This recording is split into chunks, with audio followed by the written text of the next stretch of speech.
अब अगर हम समझते हैं कि देश की आज़ादी के बाद 1950 में हमारा संविधान लागू हो जाता है, देश के पहले प्रधानमंत्री जो हैं वो पंडित जवाहरलाल नेहरू बनते हैं। और पंडित नेहरू के अगर संपूर्ण व्यक्तित्व को समझे तो आप कह सकते हैं कि पंडित नेहरू जो थे वो स्थानीय स्वशासन के जो है पंचायती राज व्यवस्था के जो है वो प्रबल समर्थक में से थे। वैसे भी जेल नेहरू पर गांधीवादी विचारों का भी एक बहुत ही गहरा प्रभाव था। तो उनकी एक कथन जो हमने पहले भी कहा था कि उनका ऐसा मानना था कि स्वाधीनता की आवाज़ जो है जब तक उसको जनता की प्रतिध्वनि वो तभी बनेगी, जनता की आवाज़ वो तभी बनेगी जब हम पंचायती राज संस्थाओं को जो है वो अधिक से अधिक जो है अधिकार मुहैया कराएं, जनता को अधिक से अधिक राजनीतिक शक्ति प्रदान करें। और यही कारण है कि आप देखिएगा कि पंडित नेहरू जो है वो जब देश के प्रधानमंत्री बनते हैं तो वो इस दिशा में पहल करते हैं। और दो मुख्य जो पहल थी उनकी कि एक देश में जो योजना आयोग का जो गठन हुआ जिसके द्वारा विभिन्न पंचवर्षीय योजनाओं का क्रियान्वयन किया जाता है। अभी तो हालांकि योजना आयोग नहीं है, अब इसके स्थान पे नीति आयोग आ चुकी है। लेकिन जब योजना आयोग का गठन किया गया था तो योजना आयोग के द्वारा ही जो है आपको एक संस्था थी फोर्ड फाउंडेशन। तो फोर्ड फाउंडेशन की मदद से जो है 1951 ईस्वी में जो है, अब देखिएगा 1951 ईस्वी में ये फोर्ड फाउंडेशन की मदद से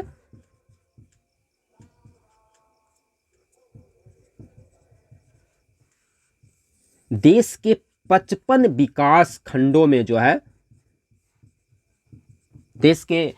55 विकास खंडों में फोर्ड फाउंडेशन की मदद से जो है सामुदायिक विकास कार्यक्रम की शुरुआत जो है आपको किया गया 2 अक्टूबर 1952 को। ये आपको 1951 में आपको फोर्ड फाउंडेशन का गठन किया गया था नीति आयोग के द्वारा। और बाद में आप देखिएगा कि 2 अक्टूबर 1952 को, 2 अक्टूबर 1952 को जो है वो सामुदायिक विकास कार्यक्रम की शुरुआत की जाती है। सामुदायिक विकास कार्यक्रम, ये आपको एक बहुत ही महत्वपूर्ण तथ्य है जो ऑब्जेक्टिव में भी कई दफ़े पूछा जा चुका है कि सामुदायिक विकास कार्यक्रम की शुरुआत कब किया गया था। तो ध्यान रखेंगे कि 2 अक्टूबर 1952 को जो है फोर्ड फाउंडेशन की मदद से देश के 55 विकास खंडों में जो है वो सामुदायिक विकास कार्यक्रम की शुरुआत जो है वो की गई थी। और उसके अलावा आप देखिएगा कि 1953 में आके राष्ट्रीय प्रसार सेवा जो है उसको भी लाया गया था राष्ट्र। इसके बाद आप देखिएगा कि फोर्ड फाउंडेशन के द्वारा जो सामुदायिक विकास कार्यक्रम चल रहे थे या 1953 का जो राष्ट्रीय विस्तार कार्यक्रम है उसकी जो जानकारी के लिए कि ये कितना सफल रहा है और उसके अध्ययन के लिए, उसके अवलोकन के लिए जो है बाद में जो है आप देखिएगा कि 1957 में आके एक आयोग का, एक समिति का गठन किया जाता है बलवंत राय मेहता के अध्यक्षता में जो है योजना आयोग के द्वारा कि ये जो राष्ट्रीय विकास कार्यक्रम है या जो राष्ट्रीय विस्तार कार्यक्रम है उसके अवलोकन के लिए कि वो कितना सफल कार्य कर रहा है। तो इसके लिए आपको योजना आयोग के द्वारा जो है 1957 में बलवंत राय मेहता के अध्यक्षता में एक आयोग का गठन किया जाता है जिसको कि बलवंत राय मेहता समिति कहते हैं। और हम देखेंगे कि बलवंत राय मेहता समिति की क्या अनुशंसाएं थी, उन्होंने पंचायती राज संस्थाओं के बारे में क्या रिकमेंडेशन किए, जो मेजर रिकमेंडेशन थे बहुत ही महत्वपूर्ण है। और आप देखिएगा कि वहाँ के बाद जो है हमारी जो स्थानीय स्वशासन का स्वरूप है, बलवंत राय मेहता समिति के जो सिफारिश थे, जो अनुशंसाएं थे, जो रिकमेंडेशन थे, उसके बाद इसकी स्वरूप तेजी से बदलती चली जाती है। तो अब हम समझने का प्रयास करते हैं कि बलवंत राय मेहता समिति है उसके रिकमेंडेशन को, उसकी अनुशंसाओं को समझने का प्रयास करते हैं कि उन्होंने क्या मेजर रिकमेंडेशन दिए थे। योजना आयोग के द्वारा जनवरी 1957 में बलवंत राय मेहता समिति का गठन किया गया था। और आप देखिएगा कि ये बाद में 24 नवंबर 1957 को ही इन्होंने अपना जो प्रतिवेदन है वो सरकार को सौंप दिया, अपना रिपोर्ट जो है वो सरकार को सौंप दिया। और उसमें जो उन्होंने सिफारिश किया था, ये बलवंत राय मेहता की अध्यक्षता में जो ये कमेटी का गठन किया गया था, तो पंचायती राज व्यवस्थाओं के सुदृढ़ीकरण के लिए, या आप कह सकते हैं कि आप लोकतांत्रिक विकेंद्रीकरण पर इन्होंने विशेष फोकस किया कि इस संस्था के द्वारा कि किस तरह से जो है वो सत्ता का विकेंद्रीकरण हो और आम लोगों तक राजनीतिक पहुंच को हस्तांतरित किया जाए, पहुंचाया जा सके। तो उसके बहुत सारे अनुशंसाएं थे, उसमें से जो कुछ महत्वपूर्ण अनुशंसाएं हैं उसको हम देखने का प्रयास करते हैं। तो सबसे पहली बात तो बलवंत राय मेहता समिति के द्वारा जो है एक त्रिस्तरीय पंचायती ढांचा का जो है, पंचायती राज व्यवस्था का जो है वो अनुशंसा किया गया था। और उसमें ये कहा गया कि ये जो 3 स्तर के जो पंचायती राज व्यवस्था का जो गठन किया जाएगा, उसमें उन्होंने जो इन 3 स्तरों को बताया था। तो सबसे पहला तो हो गया कि उन्होंने कहा जो ग्राम स्तर पर जो है वो ग्राम पंचायत होने चाहिए। और ग्राम पंचायत के बारे में जो बलवंत राय मेहता समिति के द्वारा सिफारिश की गई थी, उसमें ये कहा गया था कि जो ग्राम पंचायत के जो सदस्य हैं वो सीधे जनता के द्वारा, उसके सदस्य भी और उसके अध्यक्ष भी जो है, मतलब बलवंत राय मेहता समिति की हम सिफारिश की बात कर रहे हैं, तो जो उसके सदस्य हैं, ग्राम पंचायत के जो सदस्य हैं और उसके अध्यक्ष भी जो हैं, वो सीधे जनता के द्वारा जो है वो निर्वाचित प्रतिनिधियों की बनाई जाए। तो ये सबसे निचले स्तर पे आप कह सकते हैं कि सबसे निचले स्तर पर जो है वो ग्राम पंचायत या ग्रामीण स्तर पर जो है उन्होंने ग्राम पंचायत का ये पहला स्तर हो गया, सबसे निचला स्तर हो गया। जो मध्यवर्ती स्तर है, यानी बीच वाला जो स्तर है, जिसको हम कह सकते हैं कि आप खंड स्तर पे या ब्लॉक स्तर पर, उन्होंने कहा कि पंचायती मतलब पंचायत समिति की बात कही उन्होंने, और जिला स्तर पर एक जिला परिषद के गठन की बात की। तो जैसे आपने देखा कि ग्राम पंचायत के सदस्यों के बारे में उस समिति ने कहा कि इसके सदस्य और अध्यक्ष जो हैं वो सीधे निर्वाचित होने चाहिए। अगर आप पंचायत समिति की बात करें जो कि मध्यवर्ती स्तर था, जिसको कि हम खंड स्तर पर या ब्लॉक स्तर पर इसके गठन की बात की गई थी, और इसमें दोनों ही तरह की कि कुछ सदस्य जो हैं वो निर्वाचित हों और कुछ सदस्य जो हैं वो मनोनीत सदस्य हों, इसकी अनुशंसा जो है वो बलवंत राय मेहता समिति में के सिफारिश में कहा गया था। और एक महत्वपूर्ण बात जो इस मध्यवर्ती स्तर के बारे में इस समिति ने जो अपनी सिफारिश में कहा था कि मेन रूप से जो है कार्यकारी बॉडी जो है, एक कार्यकारी निकाय जो है वो आपको पंचायत समिति को ही बनाया जाए। मतलब जो भी योजनाएं हैं उस योजना का जो क्रियान्वयन होगा, मतलब कैसे वो योजना जो है उसको सफलीभूत किया जाएगा, उसको उस पर कैसे कार्य किया जाएगा, तो पंचायत समिति को उन्होंने एक कार्यकारी निकाय बनाने पर जो है वो विशेष बल दिया। वहीं अगर आप देखें तो जो तीसरा स्तर है, जिसको आप सबसे ऊपरी स्तर कह सकते हैं, जो जिला स्तर पर जो जिला परिषद के गठन की उन्होंने बात कहा था। और जिला परिषद के जो सदस्य हैं उसके बारे में बलवंत राय मेहता समिति ने जो अनुशंसा की थी, तो उसमें ये कहा गया था कि जो जिला परिषद के जो सदस्य हैं इसका जो है वो निर्वाचन, सीधे निर्वाचन नहीं हो, बल्कि इसमें पदेन सदस्य हो या जो मनोनीत सदस्य हैं, जो चुने गए प्रतिनिधि हैं, उनके द्वारा जो है मनोनीत सदस्यों से ये बनाया जाए, जिला परिषद का गठन किया जाए। और जिला परिषद के बारे में जो उन्होंने कहा था कि जिला परिषद का जो अध्यक्ष हो वो जिलाधिकारी को, मतलब उस जिला के जो डीएम है, उस जिला के जो जिलाधिकारी है उसको जिला परिषद का अध्यक्ष बनाया जाए। उसके अलावा जो एक बहुत ही महत्वपूर्ण बात इस समिति के रिकमेंडेशन में थी, अनुशंसा में थी जिला परिषद के बारे में, कि जिला परिषद जो है वो एक तरह से सलाहकारी, समन्वयकारी और पर्यवेक्षण निकाय हो, मतलब एक मॉनिटरिंग बॉडी हो, ये एक सलाहकारी निकाय हो कि सलाह दे, वो समन्वय करे, मतलब योजनाओं का समन्वयकारी निकाय की तरह हो। जैसे हमने अभी कहा कि जो कार्यकारी निकाय की बात की थी बलवंत राय मेहता समिति की सिफारिश में कि पंचायत समिति को कार्यकारी निकाय बनाया जाए, कि कैसे योजनाओं का क्रियान्वयन किया जाएगा, और योजना बनाने की जो बात है उसमें क्या सलाह होने चाहिए, कैसे किया जाए, तो एक सलाहकारी निकाय के रूप में, एक समन्वयकारी कोऑर्डिनेशन के रूप में जो है, या एक पर्यवेक्षक की भूमिका में जो है, मतलब एक मॉनिटरिंग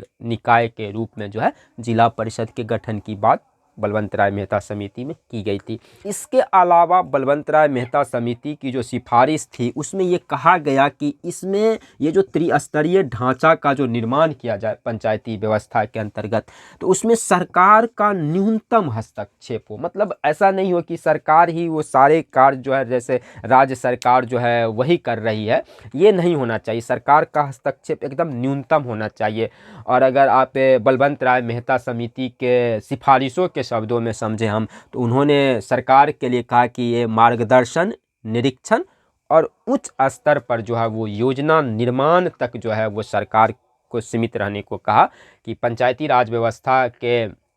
में सरकार की हस्तक्षेप कैसे न्यून हो, कैसे कम से कम हो, मिनिमाइज कैसे किया जाए। तो उसके लिए उन्होंने ये कहा था कि सरकार जो है उसका काम जो है पंचायती राज व्यवस्था को केवल मार्गदर्शन करना है, मतलब एक तरह से उसको राह बताना है, और निरीक्षण करना, और जो उच्च स्तर पर जो है राज्य स्तर पर आप कह सकते हैं कि जो योजनाओं का जो निर्माण है उसके बारे में सोचना ये सरकार का काम है। और सारे दायित्व जो हैं वो आप जो है पंचायती राज संस्थाओं को सौंप दीजिए। सरकार की इसमें हस्तक्षेप कम से कम हो, ताकि वास्तविक अर्थों में जो है वो सत्ता का विकेंद्रीकरण, लोकतांत्रिक विकेंद्रीकरण जिसको हम कहते हैं, या एक हम प्रारंभ में ही कहते कि सहभागिता मूलक लोकतंत्र की जो अवधारणा है, उसके अनुसार जो है ये पंचायती राज व्यवस्था के ये दो पिलर हैं, दो नींव हैं, सहभागिता मूलक के जो आपको लोकतंत्र है, और दूसरी बात की सत्ता का विकेंद्रीकरण। तो ये दो पिलर हैं आपको स्थानीय स्वशासन के। तो वास्तविक अर्थों में जो है ये सफल हो, इसके लिए ये सरकार के हस्तक्षेप को न्यूनतम करने की बात की गई थी। उसके अलावा जो पंचायती राज व्यवस्था का जो कार्यकाल है उसको 5 वर्ष करने का सुझाव जो है वो बलवंत राय मेहता समिति ने जो है वो अपनी सिफारिश में दिया था। 1958 में आके जो है राष्ट्रीय विकास कार्यक्रम जो पहले से चल रहे थे, तो जो राष्ट्रीय विकास कार्यक्रम था, राष्ट्रीय विकास कार्यक्रम ने 1958 में जो है आके बलवंत राय मेहता समिति की जो सिफारिशें थी उन सिफारिशों को वो स्वीकार कर लिया। और बलवंत राय मेहता समिति के सिफारिशों के ही आलोक में आप देखिएगा कि 2 अक्टूबर 1959 को राजस्थान के नागौर जिले से पंचायती राज व्यवस्था जो है त्रिस्तरीय पंचायती राज व्यवस्था की शुरुआत जो है वो देश के पहले प्रधानमंत्री जवाहरलाल नेहरू जी के द्वारा जो है वो प्रारंभ किया गया। तो अगर फ्लैट वे में हमसे पूछा जाता ऑब्जेक्टिव क्वेश्चन की त्रिस्तरीय पंचायती राज व्यवस्था की शुरुआत कब हुई, तो ध्यान रखेंगे हम कि 2 अक्टूबर 1959 को त्रिस्तरीय पंचायती राज व्यवस्था जो है बलवंत राय मेहता समिति की सिफारिशों के आधार पर जो है वो देश में जो है लागू किया गया। और ये सर्वप्रथम देखिएगा कि 2 अक्टूबर 1959 को कहाँ से, तो ये बहुत ही महत्वपूर्ण ये पॉइंट है कि राजस्थान के नागौर जिला बगदरी गांव, तो राजस्थान के नागौर जिला के बगदरी गांव से 2 अक्टूबर 1959 को जो है वो आपको देश के प्रथम प्रधानमंत्री जो थे जवाहरलाल नेहरू, इन्होंने जो है त्रिस्तरीय पंचायती राज व्यवस्था का सूत्रपात किया, इसका प्रारंभ किया, इसका उद्घाटन किया एक तरह से कह सकते हैं। और ठीक आपको इसके 9 दिनों के बाद मतलब कि 11 अक्टूबर को आप देखिएगा कि ये 11 अक्टूबर को जो है वो आंध्र प्रदेश के महबूब नगर जिले का जो एक ब्लॉक था साध नगर विकास खंड में जो है इसको फिर प्रारंभ किया गया था। आंध्र प्रदेश के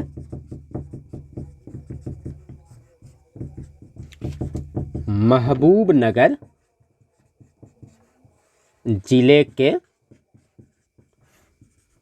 साध नगर विकास खंड में जो है इसको शुरू किया गया था। तो सबसे पहले जो है देखें कि 2 अक्टूबर 1959 को राजस्थान के नागौर जिले के बगदरी गांव में जो है त्रिस्तरीय पंचायती राज व्यवस्था को प्रारंभ किया गया। और इसके ठीक 9 दिन के बाद जो है आप देखते हैं कि 11 अक्टूबर को आंध्र प्रदेश के महबूबनगर जिले के जो है सादनगर ब्लॉक में जो है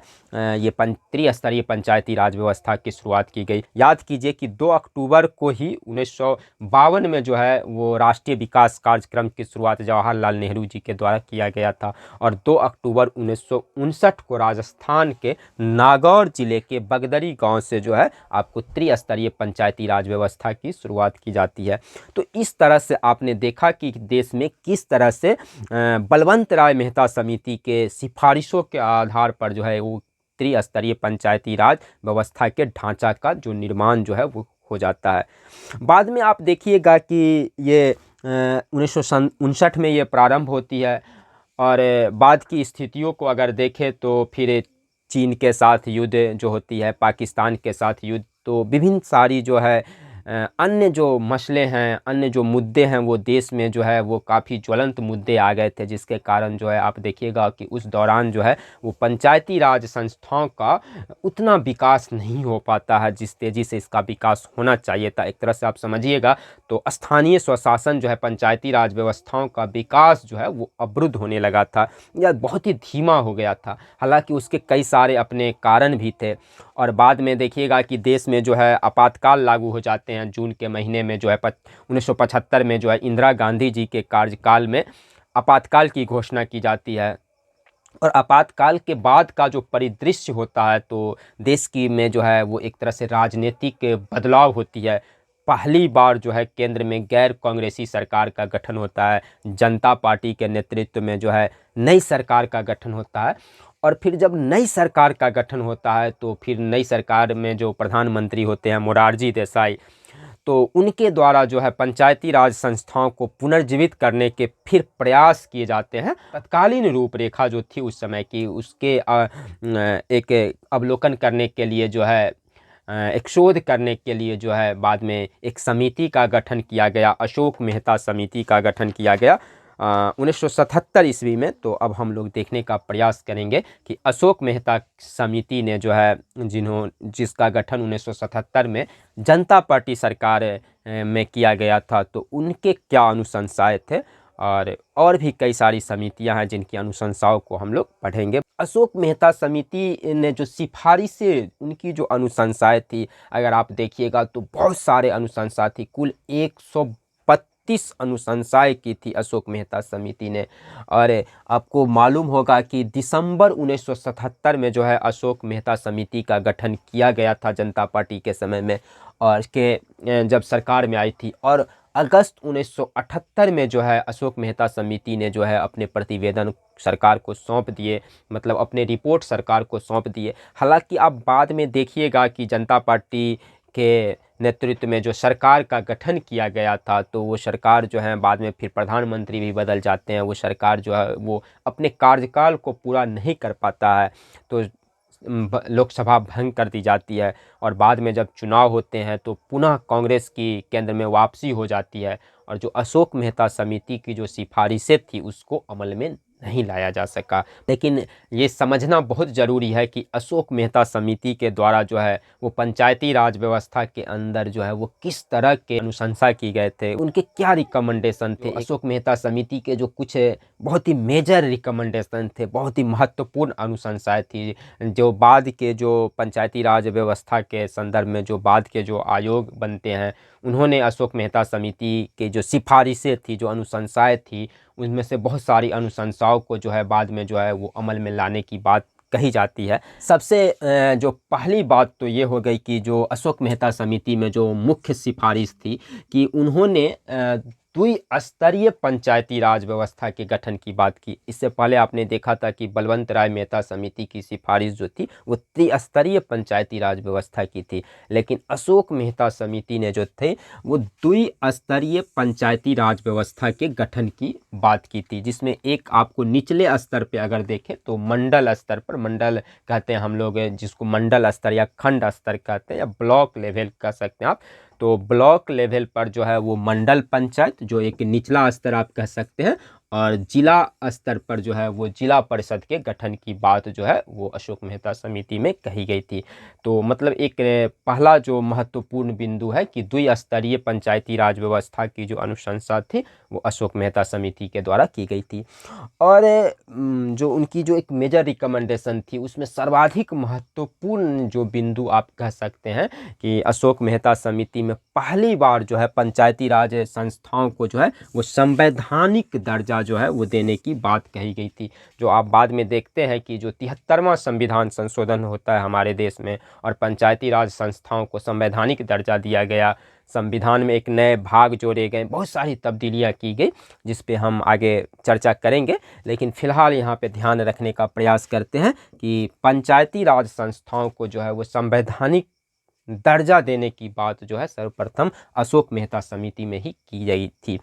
उसके जो अलावा जो आपने देखा कि यहाँ पर ये द्विस्तरीय पंचायती राज व्यवस्था के ढांचा के निर्माण की बात कही थी अशोक मेहता समिति में, लेकिन उसके साथ साथ इस एक न्याय पंचायत के गठन की भी बात जो है वो इस समिति के द्वारा कही गई थी और कहा गया कि इसका अध्यक्ष जो है वो एक न्यायाधीश को होना चाहिए। तो एक न्याय पंचायत के गठन की बात भी इस समिति के अनुशंसा में शामिल थी। और अगर आप देखें तो उन्होंने कहा था कि राज्य स्तर के नीचे मतलब राज्य सरकार के अगर आप नीचे की बात करें तो लोक निरीक्षण के लिए जिला ही प्रथम बिंदु होने चाहिए और जितने राज्य सरकार के जो योजनाएं हैं उसके क्रियान्वयन की जवाबदेही जो है वो जिला परिषद को ही सौंपनी चाहिए। और एक तरह से अगर आप बलवंत राय मेहता समिति की बात करें तो वहाँ पे त्रिस्तरीय व्यवस्था में उसका जो ढांचा था तो वहाँ पे ये कहा गया था कि जिला परिषद को एक समन्वयकारी जो है एक सलाहकारी निकाय जो है या एक पर्यवेक्षणकारी निकाय के रूप में रखा जाए, जबकि वहाँ पे पंचायत समिति को कार्यकारी निकाय बनाने की बात की गई थी। लेकिन अगर आप यहाँ पे देखते हैं अशोक मेहता समिति में तो अशोक मेहता समिति में जो है जिला परिषद को ही वो कार्यकारी निकाय जो है बनाने की बात कही गई थी। उसके अलावा अगर आप देखिए तो ये कहा गया कि 6 माह के भीतर अगर कहीं पर जो है वो मतलब पंचायती राज व्यवस्था जो है वो भंग हो जाती है या मान लेते हैं कि जो जनप्रतिनिधि है उनका देहांत हो जाता है तो ऐसी स्थिति में जो है अगर पद खाली होते हैं तो 6 माह के अंदर जो है वो चुनाव निश्चित रूप से करा लेने चाहिए। ये आपको अशोक मेहता समिति में कहा गया। उसके बाद ये भी कहा गया कि ये जो चुनाव है वो राज्य चुनाव आयुक्त जो हैं उनकी देख रेख में जो पंचायती राज व्यवस्था का जो चुनाव हो वो राज्य चुनाव आयोग के नेतृत्व के देख रेख में जो है उनके द्वारा जो है ये संपूर्ण चुनाव की जो प्रक्रिया है उसको संपादित कराया जाए। जो बहुत ही महत्वपूर्ण एक बात थी इस समिति के अनुशंसा में वो ये कहा गया कि ये चुनाव दलगत आधार पे हो मतलब पार्टी के सिंबल पे हो,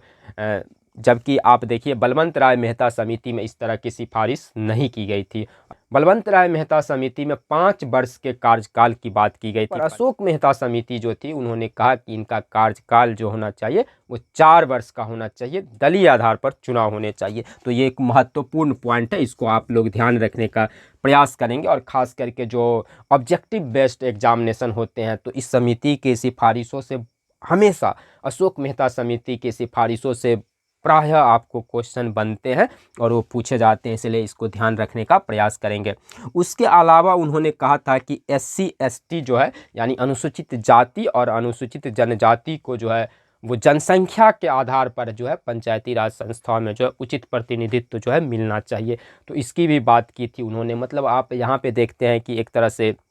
एक सामाजिक समानता स्थापित करने की भी जो दिशा में एक सुझाव दिया गया था आपको अशोक मेहता समिति के द्वारा। और कहा गया था कि सामाजिक अंकेक्षण कराया जाए और फिर एक वित्त आयोग का भी गठन किया जाए।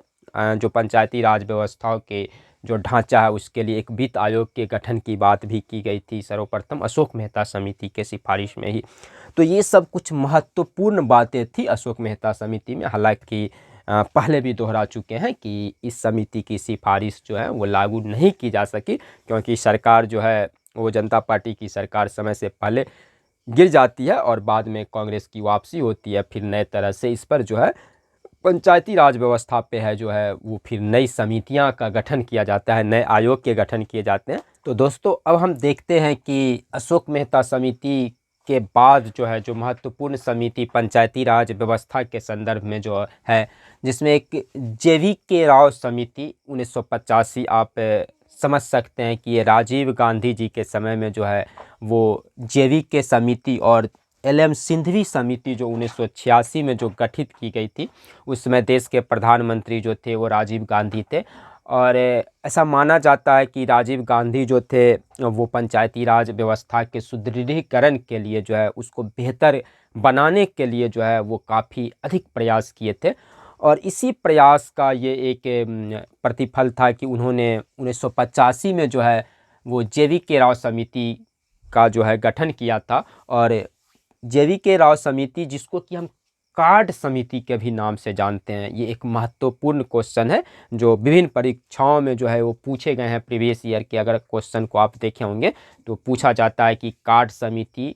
के नाम से किस समिति को जाना जाता है। तो ध्यान रखेंगे कि JV राव समिति को ही कार्ड समिति के नाम से जाना जाता है और 1985 में इसका गठन किया गया था। अगर आप इस कमेटी को ध्यान से देखें तो देश के अंदर जो उस समय जो निर्धनता उन्मूलन के जो कार्यक्रम चल रहे थे, मतलब पंचायती राज व्यवस्थाओं का जो एक ढांचा, तो हमारे देश में आप देखते हैं कि बलवंत राय मेहता समिति के सिफारिश के बाद जो है एक त्रिस्तरीय पंचायती राज व्यवस्था का ढांचा तो बन ही गया था 2 अक्टूबर 1959 में ही। उसके अलावा जो योजना आयोग के अंतर्गत जो है योजना आयोग के द्वारा जो देश भर में जो निर्धनता उन्मूलन से जो संबंधित कार्यक्रम चलाए जा रहे थे, उसमें जो प्रशासनिक जो ढांचे में सुधार को लेकर इस कमेटी को का गठन किया गया था कि आखिर वो लूप होल कहाँ पे है कि इतने सारे प्रयास के बावजूद जो है निर्धनता उन्मूलन कार्यक्रम जो है पूरी तरह से देश में सफल नहीं हो पा रहे थे।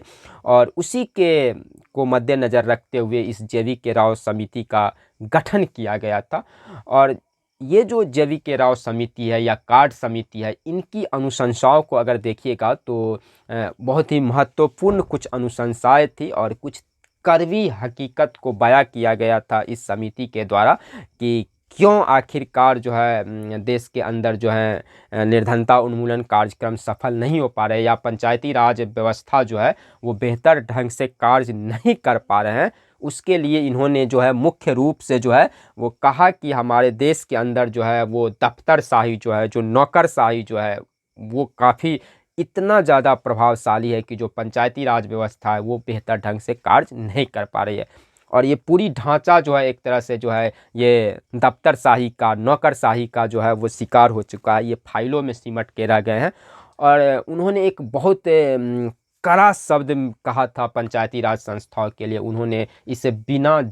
जड़ की घास कहा था। मतलब यूं ही उग तो आए हैं लेकिन ये उसके जड़ नहीं है। तो जिसके कारण जो है कि ये पंचायती राज संस्था जो है वो बेहतर ढंग से जो है वो अपने कार्यों का निष्पादन जो है वो नहीं कर पा रहे हैं।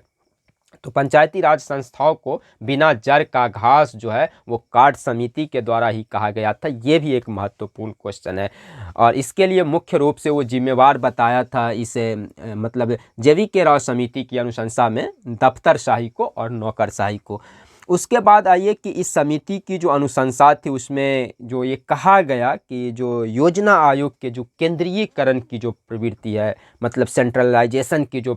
प्रवृत्ति है, उसको घातक बताया गया था। और ये कहा गया कि स्थानीय स्वशासन की आदर्श, जो हम बार बार कर रहे हैं कि स्थानीय स्वशासन के 2 मुख्य पिलर हैं, एक सहभागिता मूलक जो लोकतंत्र और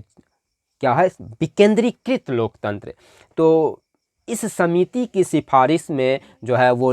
विकेंद्रीकृत लोकतंत्र की बात कहा गया और ये कहा गया कि योजना आयोग के जो केंद्रीकरण की प्रवृत्ति है ये काफ़ी घातक है, ये पंचायती राज संस्थाओं का उचित विकास जो है उसको अवरुद्ध कर रही है। इसलिए अधिक से अधिक विकेंद्रीकरण पे ध्यान दिया जाए ताकि आम लोगों तक जो है वो राजनीति की जो है वो पहुंच हो सके, सुनिश्चित किया जा सके। उसके बाद इन्होंने कहा कि एक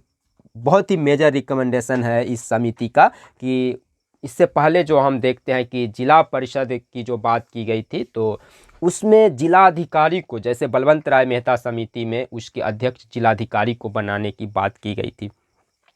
लेकिन JV.K. राव समिति में भी त्रिस्तरीय पंचायती राज व्यवस्था का के निर्माण की बात तो कही गई। जैसे बलवंत राय मेहता समिति में जो त्रिस्तरीय पंचायती राज व्यवस्था की जो ढांचा की बात की गई थी, तो JV.K. राव समिति में जो है वो त्रिस्तरीय पंचायती राज व्यवस्था की एक ढांचा बनाने की बात की गई। लेकिन उसमें ये कहा गया कि जिला स्तर पर जो जिला परिषद जो होते हैं उसके अध्यक्ष के लिए एक नए पद के सृजन की बात की गई थी। जिला कमिश्नर की बात की गई थी, मतलब जिला आयुक्त जिसको हम कहते हैं। तो एक नए पद की सृजन की बात की गई थी कि जिला स्तर पे एक जिला आयुक्त का पद सृजित किया जाए और जिला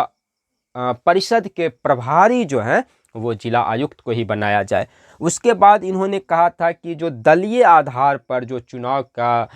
बात है, जैसे आप देखते हैं कि मेहता समिति जो है, अशोक मेहता समिति में कहा गया था कि दलीय आधार पर चुनाव किया जाए, लेकिन इस समिति ने अपनी अनुशंसा में इसको पूरी तरह से खारिज कर दिया और कहा कि दलीय आधार पर जो है वो पंचायती राज व्यवस्था का चुनाव नहीं होना चाहिए। क्योंकि अगर हम एक दल के सिंबल पे के आधार पे पंचायती राज व्यवस्थाओं में चुनाव करवाते हैं तो उससे क्या होगा कि एक पार्टी विशेष की चुनाव की तरह ही तब्दील हो जाएगा। तो फिर जो केंद्र की जो चुनाव है या राज्य की चुनाव है उससे अलग इसको एक स्वरूप प्रदान किया जाए। इसलिए कहा गया कि ये दलीय आधार पर जो है पंचायती राज व्यवस्था का चुनाव नहीं होना चाहिए। इस समिति की अनुशंसा में स्पष्ट रूप से ये थी। फिर कहा गया कि 5 वर्षों का कार्यकाल, आपको याद होगा कि 4 वर्षों के कार्यकाल की अनुशंसा जो है अशोक मेहता समिति की सिफारिश में की गई थी, लेकिन यहाँ पे कहा गया कि पंचायतों का कार्यकाल जो है वो 5 वर्षों की हो। साथ ही साथ इस समिति के सिफारिश में भी जो अनुसूचित जाति, अनुसूचित जनजाति के साथ साथ इन्होंने पिछड़े वर्ग को भी,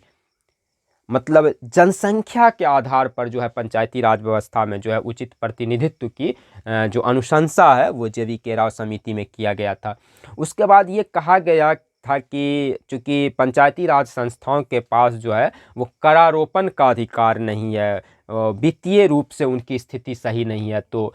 इसके लिए उन्होंने एक अनुशंसा किया कि राज्य वित्त आयोग का गठन किया जाना चाहिए और उसे करारोपण का जो है अधिकार जो है वो दिया जाना चाहिए। तो ये महत्वपूर्ण बात है। इसके अलावा ये कहा गया कि जो पंचायती राज व्यवस्था है उसको जो है संवैधानिक जो है वो एक ढांचा में बदलना चाहिए, संवैधानिक दर्जा प्रदान करना चाहिए। तो ये सब महत्वपूर्ण अनुशंसाएं थी। बाद में देखिएगा कि ये JV.K. राव समिति और जो सिंधवी समिति है, इसी समिति के अनुशंसाओं के आधार पर जो है 73वां संविधान संशोधन होता है। क्योंकि राजीव गांधी के समय में भी संविधान संशोधन की पहल की जाती है, जो हम लोग देखेंगे इस चैप्टर के दौरान कि वो लोकसभा में पारित होता है लेकिन राज्यसभा में वो पारित नहीं हो पाती है, फिर सरकारी का जो है लोकसभा भंग हो जाती है। खैर इसकी चर्चा हम बाद में करेंगे, लेकिन अब देखिए यहाँ पे कि JV.K. राव समिति के बाद जो है जो LM सिंधवी समिति का गठन किया गया था 1986 ईस्वी में, मतलब इनका पूरा नाम था ये लक्ष्मीमल सिंधवी की अध्यक्षता में जो है LM सिंधवी समिति का गठन किया गया था, इसीलिए इसका नाम ही है LM सिंधवी समिति, चूँकि लक्ष्मीमल सिंधवी की अध्यक्षता में इस समिति का गठन 1986 में, मतलब राजीव गांधी जी के कार्यकाल के दौरान किया गया था। और अगर आप सिंधवी समिति की सिफारिशों को समझने का प्रयास करें तो आप देख सकते हैं कि इन्होंने भी ये कहा कि दलीय आधार पर जो है, इससे पहले आप देखते हैं कि अशोक मेहता समिति में कहा गया था कि दलीय आधार पर चुनाव होना चाहिए, लेकिन यहाँ पर जो है सिंधवी समिति ने स्पष्ट रूप से ये कहा कि दलीय आधार पर चुनाव नहीं होने चाहिए। उसके बाद सिंधवी समिति में कहा गया कि पंचायती राज संस्थाओं को जो है पंचायती राज व्यवस्था को एक संवैधानिक दर्जा दिया जाना चाहिए, तभी ये बेहतर ढंग से जो है वो कार्य कर पाएगा। उसके बाद बलवंत राय मेहता समिति की तरह इन्होंने भी त्रिस्तरीय पंचायती राज व्यवस्था की बात की अपनी अनुशंसा में, और ये कहा कि पंचायती राज अधिकरण की स्थापना होनी चाहिए, मतलब जो पंचायती राज व्यवस्था है उनकी समस्याओं को सुलझाने के लिए एक पंचायती राज अधिकरण की स्थापना की बात की गई थी। ये एक महत्वपूर्ण पॉइंट, एक नई बात जो LM सिंधवी समिति की अनुशंसा में जोड़ी गई थी कि पंचायती राज अधिकरण की एक स्थापना होनी चाहिए, और उसके साथ साथ उन्होंने न्याय पंचायत के भी गठन की बात की थी। लक्ष्मीमल सिंधवी की अध्यक्षता में जो समिति बनी थी तो उसकी अनुशंसा में ये कहा गया था कि एक न्याय पंचायत का भी गठन होना चाहिए और पंचायती राज व्यवस्थाओं को वित्तीय स्थिरता प्रदान करने के लिए, उसकी फाइनेंशियल कंडीशन जो है उसको सुदृढ़ करने के लिए इस समिति के भी सिफारिश में ये कहा गया कि राज्य वित्त आयोग का गठन किया जाए। तो ये आपको कुछ प्रमुख अनुशंसाएं थी, सिफारिशें थी जो एल.एम. सिंघवी समिति में थी। इससे पहले हमने जे.वी.के. राव समिति की सिफारिशों को देखा। इसके अलावा भी और कई सारी जो समितियां हैं वो समय समय पे उसका गठन किया जाता रहा। जैसे आप देखिएगा कि सिंघवी समिति के बाद जो है